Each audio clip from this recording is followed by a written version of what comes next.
बिस्मिल्लाहिर्रहमानिर्रहीम। अस्सलाम वालेकुम। आज हमारी ये किचन की फ़िटिंग मुकम्मल हो चुकी है।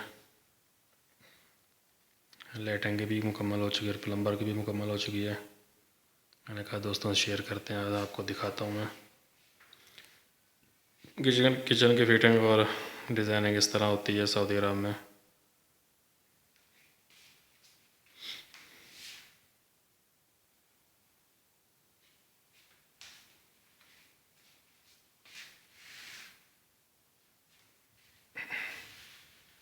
ये बर्तन धुलने वाली मशीन है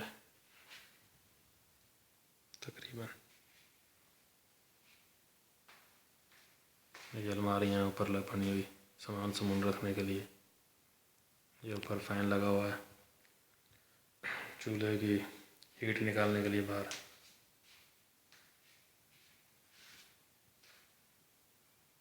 ऊपर एसी है। ये खलात लगा हुआ है मिक्सर बाल बर्तन धुलने के लिए।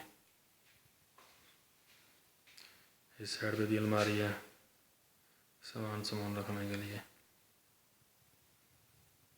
नीचे भी है बने हुई।